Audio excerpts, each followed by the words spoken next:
Reality.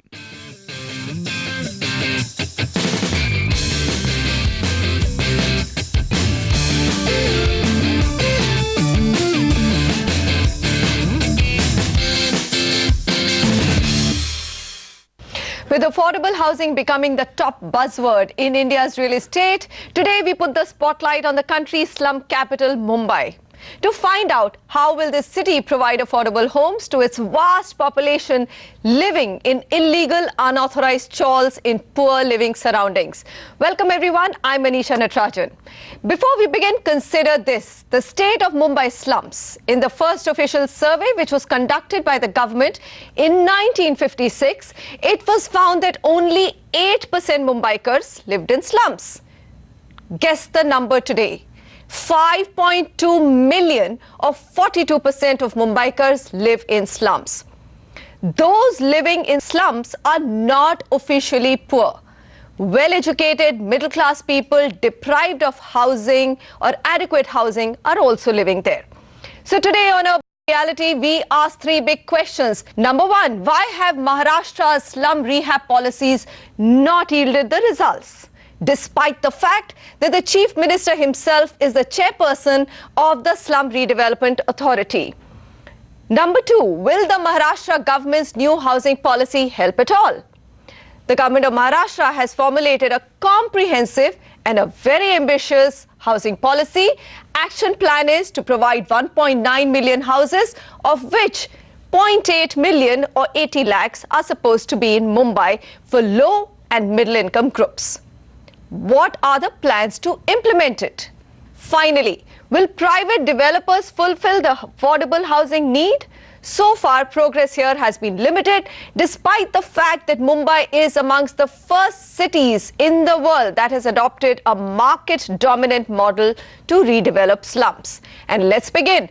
Rahul Nahar, MD Xrbia Developers, joins us. We're also joined by Rohit Poddar, MD Poddar Developers Limited, Anshul Jain, MD India Cushman Wakefield, and Niranjan Hiranandani, MD and co-founder Hiranandani Group. Gentlemen, thanks very much for joining me. Mr. Hiranandani, I'm going to start with you first. You know, you really can't talk about affordable housing in Mumbai without focusing on Mumbai's slums. So let's ask that big question. 2 decades, yet the slum rehab policy has simply not given the results that one desired. Why? The answer is very simple. The kind of policy that we created was one of the best in the world. I think there was no fault of policy. But when it came to execution of this policy, I think it's been a big mess. So what has really happened is that the political interest and the interest of people who are middlemen in the whole system has actually created a huge problem, and politicals on the ground levels, anti-social workers who have really taken kingpin out of that has created quite a mess. However, there is silver lining, because we do see islands of excellence where redevelopments have taken place, so the model is successful. Second, we needed to have a much more stronger policy in terms of those people who come in the way of such working. So there are lots of people who want such schemes to be stopped for their own pecuniary interest. Some of them could be local people, some could be local politicians, and a large number of people who come into the way and act as impediments. Unfortunately, neither the SRA nor the government nor the courts have been strong enough to do it, though some court judgments in recent times have been quite strict in the case of cooperative societies where individuals have come in the way. A similar kind of position needs to be taken by the courts and or government and or local authority in order to make it happen. So the answer is yes, we have failed. Manisha, you are 100% right. We have not been successful, but no, not that it cannot be done. So I think a stronger implementation policy at the grassroots level is going to be helpful. And there have been cases, Rohit, where there are private developers who have actually ventured into it and done it successfully on the FSI model, which is the market-related model. Is this a question of whether it's politics and vote bank which is stopping it, or is there some hesitancy amongst private developers themselves to take on slum rehabilitation and slum redevelopment?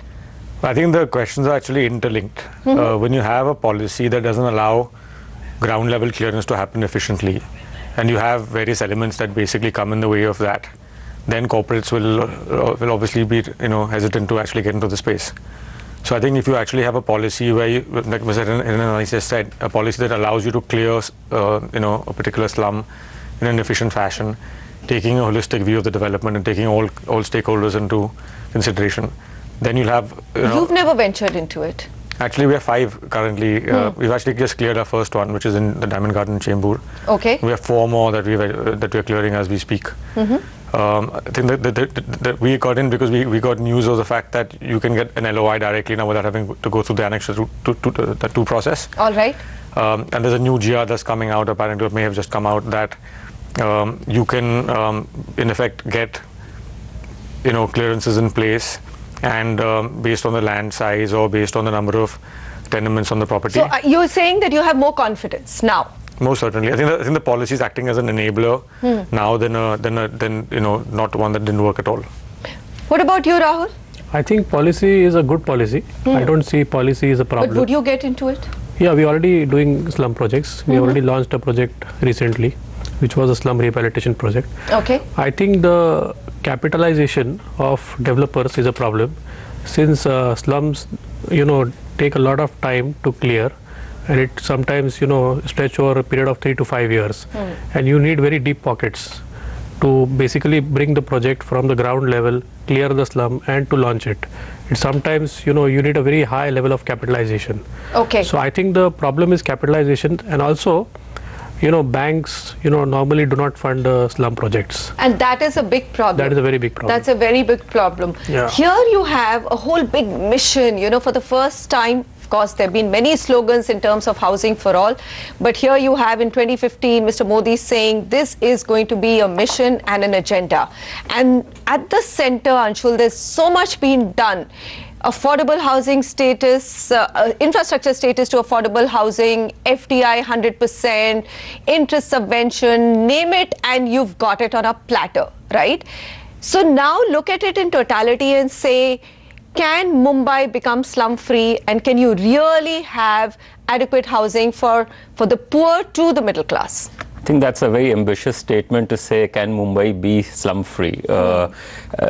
But having said that, I think from the policy level, I think government's done a lot on the supply side, right? So whether it's various schemes around taxes and so on and so forth. On the demand side, the question remains as to how the mortgage finance be funded, particularly for people who are under a small income category, let's say under 12 lakh rupees income under the Pradhan Mantri's Awas Yojana, right. effectively. And are the banks developing models to fund these? And once that starts happening, and once you see the construction kind of on the supply side, the construction coming off the ground, I think definitely you'll see people wanting to move out into better quality housing. That's number one. Number two also is when we're looking at slums. I mean, traditionally, as you rightly said, a lot of people who are in the middle income bracket choose to remain in the slum because there's no alternative. I think mentally, there needs to be a mental shift about not living right bang in the center of the city, because at the end of the day, the pricing that we are talking about, there'll be some SRA projects which will give them the opportunity to live in the center of the city, but at the end of the day, the mass housing is not going to happen in the center of the city. Right. So it's going to move out. It could be at the edges of the metropolitan area, or it could be just outside the edges of the metropolitan area. So more important is how does that connectivity works from those areas into areas where people can come and work. And those are important things. That's the connectivity part of it. Sure. But let me come back to the funding part of it. I think, the government feels it's done all that it could, Mr. Hiranandani. There are banks which are saying, look, we are very, very interested in funding affordable housing. Now, the nomenclature of affordable housing itself is now a big question mark. We've heard a lot of noise around the area which has been defined as affordable housing. Slums are a big part of it as well. help me understand, I mean, at the end of it, what should be defined as affordable housing? Is there a big question mark on the area of 30 square meters, and that does not include the slum redevelopment at all, and therefore should not be part of it? No, Manisha, it's not like that. We have to understand that the definition has got two parts to it. One, which is being defined by the central government in the Finance Act, which is very, very clear, that says that for Mumbai and Delhi, the affordable housing will be 30 square meters carpet area. And in the case of the rest of the country, which includes Thane, Navi Mumbai, and the peripheral areas of Mumbai in that respect, will be 60 square meters, and the rest of India is going to be 60 square meters carpet area. Right. I think the 60 square meters of carpet area in the country is a non-issue. I think it's a perfect figure that has come.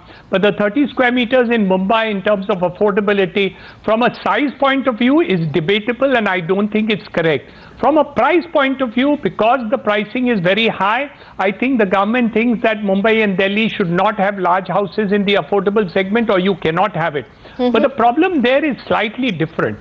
I think the policy in this respect should have been 60 square meters, even for Mumbai and Delhi as an aspirational model, because there are areas which are in slums, which are in other areas, and there I think the larger area, 60 square meters, can be done. But look at the other failure which has taken place. Dharavi, which is being driven by the government of Maharashtra themselves, have not been able to take off that project even for the last 15 years, in spite of the fact that an earlier Prime Minister's grant project has sanctioned 100 crores of rupees as seed money to take off that project. Even the contractors and developers are not able to do it, and the government doesn't come out strongly in terms of policy of how it's going to be acted upon. As differentiated from that, look at the place, forget China. China is autocratic, but even in a country like Singapore, the entire redevelopment took place with Housing Development Board, or HDB as it is popularly called, and went ahead very, very, very, very successfully. So I think here it's not only the private developers who have failed, Manisha, it's also the fact that government itself through its agencies have not been successful, and there I think is a very sad plight, because in areas where they have no issues in terms of any personal interest of any developers, even then the local people have been able to see that there is a failure to the project. So I think we do need to look at all the nitty-gritties at the ground level and make these projects successful, and we need a very strong arm of government to be able to make it the policy work. All right. And I think it is possible to do so, but it's not happening. All right. So let's take a break, gentlemen. When we come back, we will move from slums to the broader affordable housing segment that even the developers are now running for.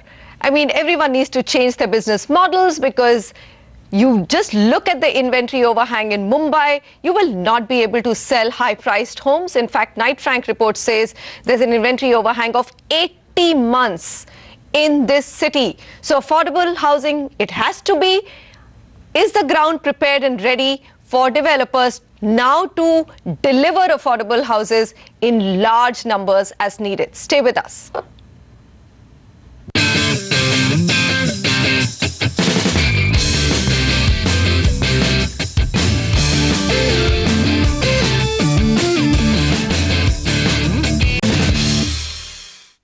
Welcome back. On Urban Reality today, we put Mumbai city under the scanner to ask some very basic questions. What can be done to provide adequate, livable, affordable homes to Mumbai citizens, 40% of who are living in the slums? I'm going to come to you, Rohit, and ask you, lots has been done now at the national level. You've got interest subvention, you've also got infrastructure status for affordable housing, and so on and so forth. And of course, all those details will come up on the graphics here on the screen. My question to you is, you have been doing affordable homes even before that. So what has changed? How has the environment become better for you to now get into it more aggressively, deliver much larger numbers of affordable homes? The approval process is still a state-driven process, and until that becomes more simplified than it already is, and really single window clearance, that's been asking for now for years. So that's not happened. That hasn't At happened state as of level, now. that's not happening. It happened in it happened in other states, like for example Rajasthan, Gujarat, Telangana, UP, I'm told as well. It hasn't happened in Maharashtra as of now.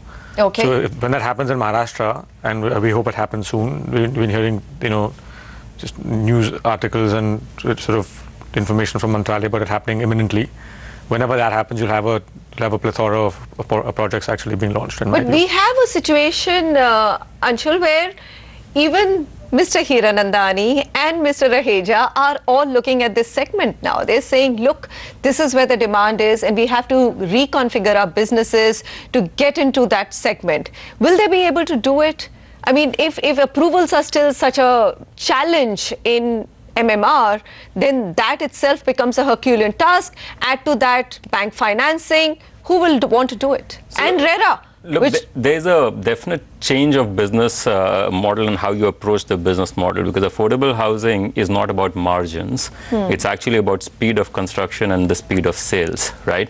If you're delivering something at the right price, the speed of sales will be there. But can you construct and develop and construct fast enough to get the products out of the door? And to Rohit's point, I think to that extent, the government will need to simplify and cannot delay, because every day's delay basically eats into the thin margins that one has. Because affordable housing is a volume game, it's not a margin game. Right. So are you feeling the same challenge, Rahul? Yeah, I think for Xrbia? I mean, so 40 to what is the range of the homes that you're launching in different locations? See, Xrbia basically develops homes starting from as low as 7 lakhs to, if you consider Mumbai, up to 80 lakhs. Okay. So, but the basic thing is that it is very difficult to change the business model for any developer, especially over the period of time if he is developing for 20-30 years in luxury segment, and if that developer wants to go into affordable, it is a total shift.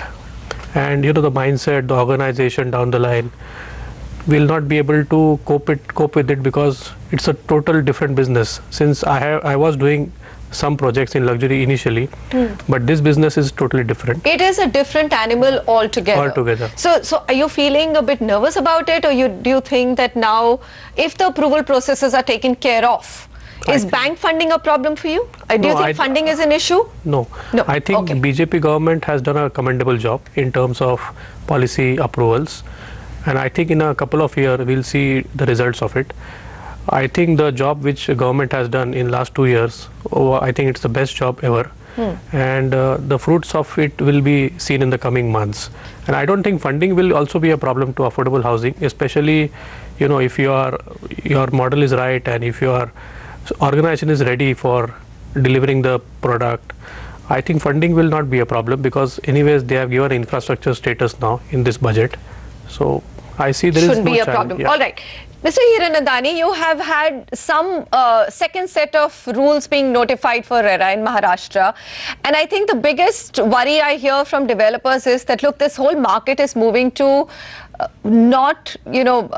buyers not coming in at early stages, but buyers really buying a ready-to-make product, which essentially means capital becomes extremely important, approvals become extremely important. So despite all these grand plans that Maharashtra government has announced, housing policy, we will have so many low-cost affordable housing in Mumbai, do you feel that organizations such as yours, which have been basically doing premium housing to luxury and super luxury, will get into affordable, sir? I think there will be no choice really. As the segment changes and the incentives for affordable housing increase and the demand for affordable housing increases, I think everybody will have to get into that segment. And ultimately, I do believe that a large part of the business segment will be in that segment. So as Mr. Nahar says, that he has already been able to understand the economics and the working of that, Mr. Hiranandani will have to learn from Mr. Nahar how to do that segment very quickly in order to become successful. So we look forward to leadership in this segment from people who have already done successful models. And it'll be really good to learn for us. What about rental housing? I mean, there's this, today we had Mr. Naidu turn around and say, look, we're going to be introducing national rental housing policy soon. So there's this huge debate about really, should you be building, should private developers be building homes, or should the government be building it and renting it out for the migrant population, and really those who even can't afford to buy a 10 or a 20 lakh product? Yes, of course, rental housing will come by. There is no doubt about it. It has happened in the commercial segment. There's no reason why it can't happen in the residential segment. So it will happen, and it's already happening, except that it's not corporatized. A large number of my house buyers have bought a second house based on the fact that they want to give it on rent. So lots and lots and lots of them are going for second and third apartments in order to give it on rental. The only thing is that the corporates and developers haven't taken it up because the schemes and the policies of the government, local authorities, is actually disincentivize rental housing from taking place. For example, the income tax rules now say that if your apartment is vacant and you have not sold it, then you're going to be charged on a notional rental value. Now, this is ridiculous. If you want rental housing to come up, you can't have such stupid income tax laws which are actually detriment to keeping these apartments waiting for the purpose of getting a rental model.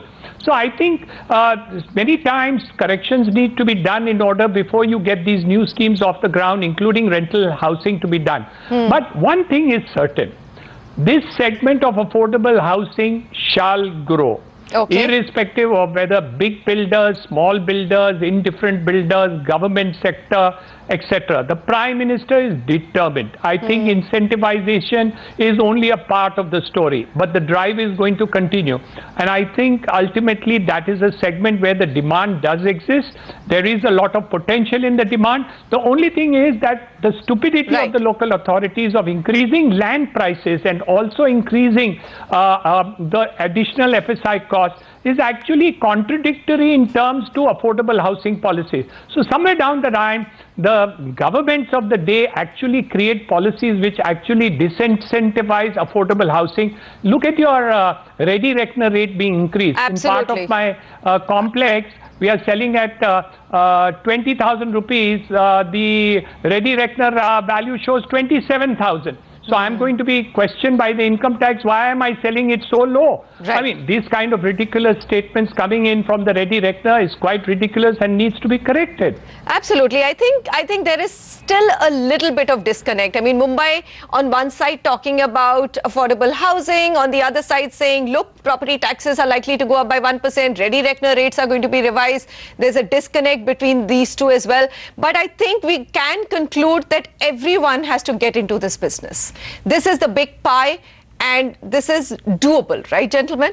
Yes. Okay, we're going to conclude there. It's a good thought. Mumbai or cities without slums, 1 million homes a year, har parivar ko ghar, new phrases are invented every day. And we have a panel here which is saying that, look, this is time now for action and not cribbing, and the government has to fall into line, take away all the impediments and make this possible. Thank you very much, gentlemen, for joining me. And to all my viewers, I'll be back next time again.